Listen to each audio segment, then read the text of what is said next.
Assalamualaikum warahmatullahi wabarakatuh. Bersama saya dengan Hairul Rosyid. Pada video kali ini kita akan sama-sama belajar membahas tentang materi tentang pasar uang. Nah, apa itu pasar uang? Berikut penjelasannya. Ya, jadi pasar itu kan identik dengan kegiatan jual beli ya. Nah, jadi di sini pasar uang ini merupakan kategori kelompok pasar yang memperjualbelikan instrumen kredit jangka pendek. Nah, biasanya masa atau jangka pendeknya itu kurang dari 1 tahun. Nah, beberapa alat atau instrumen yang dapat diperjualbelikan dalam pasar uang ini, yang pertama itu ada sertifikat Bank Indonesia atau SBI. Nah, SBI ini adalah surat hutang yang diperjualbelikan untuk mendanai jangka pendek atau permodalan jangka pendek. Nah, definisi SBI adalah surat berharga yang diterbitkan oleh Bank Indonesia sebagai pengakuan hutang jangka pendek dan diperjualbelikan dengan dasar suku bunga. Jadi transaksi di pasar uang itu return atau hasilnya suku bunga. Nah, jika kalian membeli surat berharga dengan nominal berapa dan dengan bagi hasil atau return atau suku bunganya itu berapa, nah itu diperjualbelikan surat hutangnya antar masyarakat. Nah, ini adalah sertifikat Bank Indonesia. Nah, untuk alat atau instrumen pasar uang yang selanjutnya itu adalah surat berharga atau sertifikat berharga pasar uang.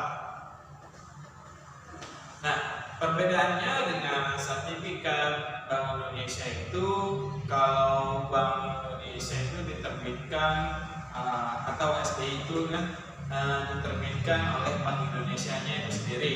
Nah, dan kalau surat berharga pasar uang diterbitkan oleh Bank Umum. Nah, siapakah itu Bank Umum? Ya, sama-sama kita tahu kan, yaitu bank konvensional yang kita kenal seperti Bank BRI, Bank BRI, Bank Mandiri, atau bank-bank yang lainnya yang mana mereka memiliki wewenang yang menerbitkan SBPU atau surat berharga pasar uang. Nah, lalu instrumen pasar uang selanjutnya itu ada sertifikat deposito. Nah, apa itu sertifikat deposito? Nah, jadi ini kan kalau sertifikat deposito ini merupakan surat tanda bukti simpanan deposito yang berjangka di bank ya. Nah, jadi biasanya kalau kalian memiliki sejumlah uang, biasanya tuh minimal kalau ada orang pengen menyimpan uang dalam bentuk deposito itu minimal 10 juta atau 5 juta, itu tergantung bank umum yang menerima penyimpanan deposito tersebut ya. Nah, terus kalau misalkan kalian ingin menyimpan uang dalam bentuk deposito, nah itu tidak bisa sewaktu-waktu diambil. Nah, biasanya itu jangka waktunya itu 1 bulan, 3 bulan, atau 6 bulan sampai dengan 12 bulan. Nah, itu termasuk ke dalam instrumen pasar uang. Kenapa? Karena waktunya jangka pendek, kurang dari 1 tahun. Nah, misalnya saya itu deposito sebanyak 20 juta ke Bank BNI. Nah, nanti bakal dikasih sertifikat. Dalam sertifikatnya itu tercantum sertifikat deposito yang dia menerangkan bahwa saya atas nama Hairul Rosyid menyimpan uang dengan jumlah sekian di bank dan akan diambil dalam kurun waktu yang telah ditentukan. Untuk alat atau instrumen pasar uang yang selanjutnya adalah commercial paper. Nah, ini juga sama ya. Nah, jadi bentuknya itu surat berharga atau surat utang. Tapi dari commercial paper itu adalah ada semacam perjanjian. Nah, jadi surat perjanjian di mana pihak yang menerbitkan si commercial paper itu akan membayar sejumlah uang dalam jumlah tertentu sesuai atau saat jatuh tempo. Nah, jadi commercial paper itu juga diperjualbelikan. Misalnya saya membeli commercial paper dari perusahaan A. Nah, kenapa? Karena mereka itu butuh uang, gitu kan? Ya. Jadi istilahnya secara sederhana itu saya memberikan utang atau pinjaman kepada mereka. Nah, dalam surat commercial paper itu tertuliskan siapa yang meminjamkan uang atau membeli isi commercial paper itu dan jumlahnya itu ada berapa. Nah, jadi nanti di dalam surat itu juga dituliskan perjanjiannya akan dibayarkan atau dibeli kembali commercial papernya itu loh pada jumlah sekian atau jumlah uangnya dan dalam waktu yang telah ditentukan. Nah, itu juga tercantum di dalam commercial paper. Sebenarnya hampir sama dengan surat utang, cuma ada perjanjian bakal dibeli atau dibayarkan si utangnya itu di tanggal berapa. Instrumen yang kelima setelah commercial paper itu ada call money. Ya, perlu kalian ketahui call money ini memiliki arti kegiatan pinjam meminjam dana antar bank untuk jangka pendek. Ya, ini hal yang sangat lazim antar bank ya. Jadi mereka misalkan bank A, mereka itu butuh uang. Nah, terus uang yang liquid, yang cair atau yang dapat dicairkan itu tinggal sedikit nih. Nah, biasanya mereka lazim meminta pinjaman ke bank lain, dan itu biasanya jatuh temponya itu hanya semalam atau 1 hari, ya seperti itu ya. Nah, jadi pinjam malamnya besok dikembalikan tuh uangnya. Nah, itu hal yang lazim dan kita sebutnya sebagai call money, pinjam meminjam dana antar bank untuk jangka pendek. Nah, jenis dari call money ini terdiri dari 3 macam. Ada 3 macam jenis call money. Nah, yang pertama itu ada on call. Nah, ini kredit yang sifatnya harian. Jadi mereka pinjam malam dan dikembalikan besok paginya, atau pinjam sekarang dikembalikannya besok. Nah, itu sudah menjadi hal yang lazim bagi kegiatan kredit antar bank. Nah, selanjutnya di jenis yang kedua itu ada prolongasi. Nah, prolongasi ini kreditnya bersifat bulanan, yaitu 1 bulan. Jadi masa pengembalian pinjaman itu harus dilaksanakan 1 bulan pasca dia meminjam dana. Nah, jenis yang ketiga setelah on call dan prolongasi itu adalah blending. Nah, blending ini kreditnya agak lama, yaitu 3 bulanan. Nah, jadi kalau misalnya kita meminjam uang bulan ke-1, maka pengembaliannya itu bulan 4, di awal bulan 4 ya pengembaliannya. Nah, itu semua adalah jenis-jenis call money atau pinjam meminjam antar bank. Ada jenis atau alat instrumen pasar uang yang keenam adalah repo. Nah, repo itu repo sendiri memiliki arti yaitu transaksi. Jadi kegiatan transaksi jual beli surat berharga atau obligasi yang mana transaksi tersebut yang disertai dengan perjanjian bahwa si penerbit penjual akan membeli kembali surat berharga pada waktu yang telah ditentukan. Jadi misalnya penerbit atau penjual dalam repo itu tertulis ini saya menjualnya tanggal 1, nanti tanggal 10 saya beli kembali. Nah, itu termasuk kegiatan repo. Jadi jelas kapan si penerbit atau penjual akan membeli kembali surat perjanjian itu. Nah, jadi selanjutnya instrumen pasar uang yang ketujuh adalah banker acceptance. Jadi banker acceptance ini adalah wesel berjangka yang ditarik oleh eksportir atau importir atas suatu bank untuk membayar sejumlah barang. Jadi banker acceptance ini kalau misalkan ada seorang eksportir atau seorang importir yang mereka itu menarik wesel berjangka yang telah diterbitkan oleh suatu bank. Kenapa mereka tarik? Karena digunakan untuk pembelian sejumlah barang. Nah, selain barang ternyata juga bisa digunakan untuk membeli valuta asing atau falas. Nah, apakah valuta asing itu? Nah, perlu kita ketahui sama-sama. Nah, falas atau valuta asing itu adalah mata uang asing. Jadi selain digunakan untuk mengekspor atau mengimpor barang, ternyata banker acceptance itu juga bisa digunakan untuk mendanai pembelian mata uang asing. Ya, pasar uang yang kita kenal beroperasi yang ada di lingkungan kita itu ternyata memiliki beberapa fungsi. Nah, fungsi yang dimiliki pasar uang itu yang pertama itu adalah membantu menyediakan kebutuhan modal kerja. Nah, fungsi yang pertama ini sudah sangat jelas. Kenapa?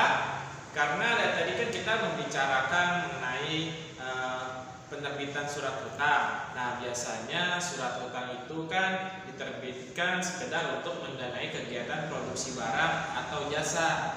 Nah, sehingga biasanya perusahaan atau pihak-pihak yang menerbitkan surat utang itu memang membutuhkan modal untuk melanjutkan kegiatan produksi. Nah, jadi tidak heran jika fungsi pertama dari adanya pasar uang itu adalah membantu menyediakan modal kerja. Lalu fungsi yang kedua adalah memberi dana untuk pemerintah dalam jangka pendek selain pajak ya. Nah, karena kan dana yang dimiliki pemerintah itu atau penerimaan yang didapatkan oleh pemerintah itu kan sumber utamanya kan adalah pajak ya. Tapi kalau misalkan pajak sedang turun atau ternyata pengeluaran lebih tinggi dibandingkan dengan pajak, maka pemerintah itu punya opsi lain untuk menutupi defisit pengeluaran. Nah, dengan cara apa? Yaitu dengan cara menerbitkan surat utang atau obligasi atau surat berharga. Nah, itu sama saja ya artinya.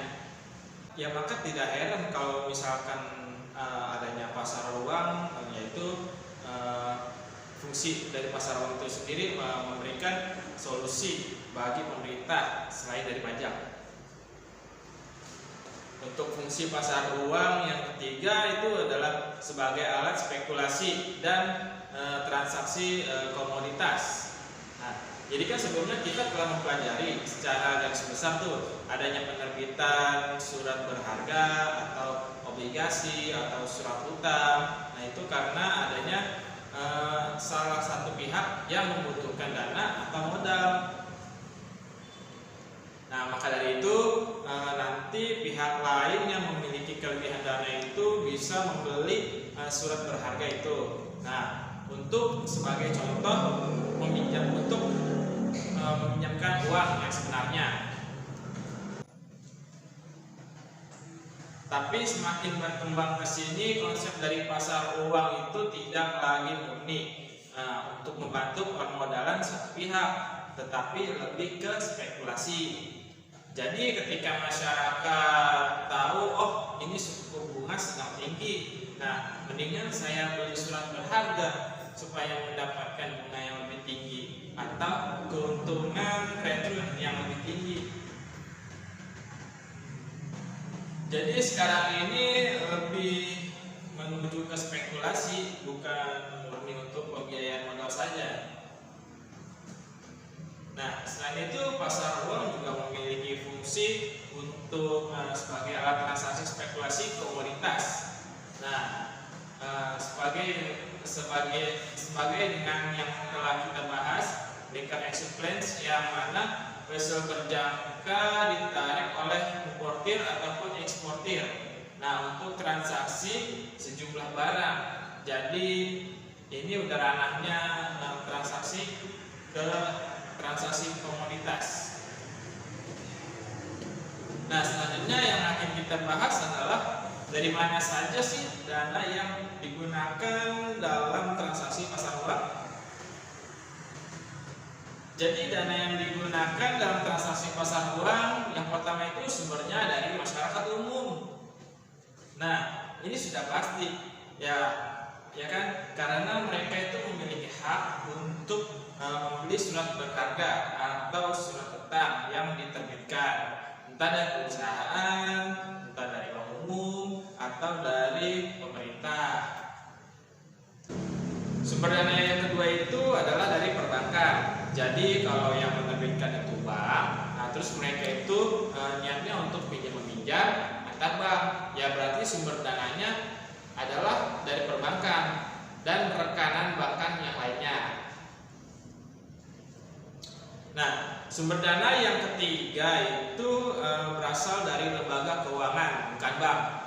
Nah, ya mungkin bisa ke kategori asuransi, reksadana, dan yang lainnya, karena banyak sekali ya lembaga keuangan non bank yang membeli atau ikut transaksi dalam pasar uang. Contohnya itu reksadana. Biasanya reksadana itu mengumpulkan dana dari orang-orang, lalu diinvestasikan ke dalam bentuk obligasi. Nah, sumber dana yang keempat itu berasal dari atau sumber dana yang digunakan untuk transaksi pasar uang dari kelebihan dana di perusahaan atau BUMN. Jadi itu perusahaan milik negara atau BUMN itu juga punya wewenang untuk atau punya hak untuk membeli obligasi yang diterbitkan oleh pihak lain. Mungkin yang diterbitkan oleh Bank Indonesia atau pemerintah itu sendiri. Sekilas pasar uang dan pasar modal cukup mirip ya. Namun keduanya itu memiliki perbedaan dari beberapa aspek. Nah, aspek yang pertama itu yaitu pengelolaan dan jangka waktu.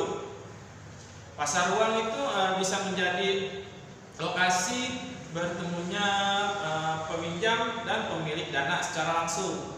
Nah, pertemuan ini umumnya bersamaan dengan terjadinya penawaran transaksi untuk jangka pendek. Sementara pasar modal itu menawarkan penanaman modal terhadap investor dalam jangka waktu yang cukup panjang. Nah, dengan berbagai instrumen investasi yang mereka tawarkan. Walaupun mempunyai perbedaan jangka waktu, namun keduanya dikelola oleh pihak-pihak yang profesional di bidangnya. Nah, sehingga kita tidak perlu khawatir mengenai keamanan dari transaksi investasi pada kedua jenis pasar ini. Lalu aspek yang kedua yang membedakan antara pasar uang dan pasar modal yaitu adalah perbedaan resiko. Nah, pasar uang itu mempunyai tingkat risiko yang lebih rendah daripada pasar modal, sebab nominal penanaman modalnya itu juga relatif rendah.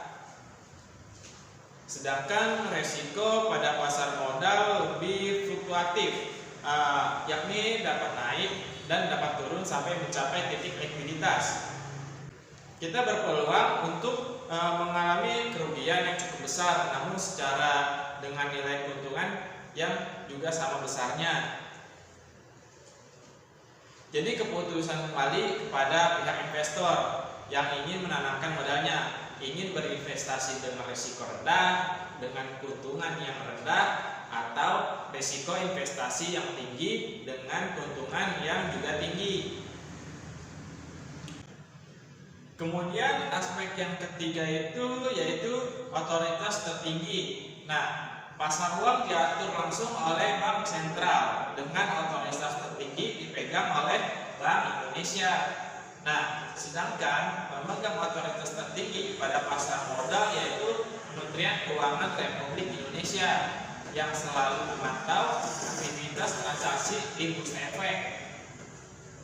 Nah, seperti itulah pembahasan materi mengenai pengertian, fungsi, jenis transaksi, sumber dana, atau dan instrumen-instrumen dalam pasar uang apa saja, nah, serta perbedaannya pasar uang dengan pasar modal. Ya, berikut adalah penjelasan dari saya. Nah, semoga kita sama-sama bisa mengerti atas materi yang tadi disampaikan.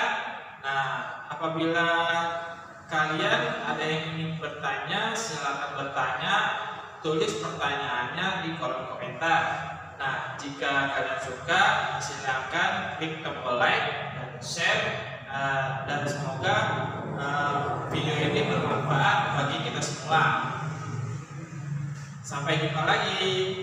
Wassalamualaikum warahmatullahi wabarakatuh.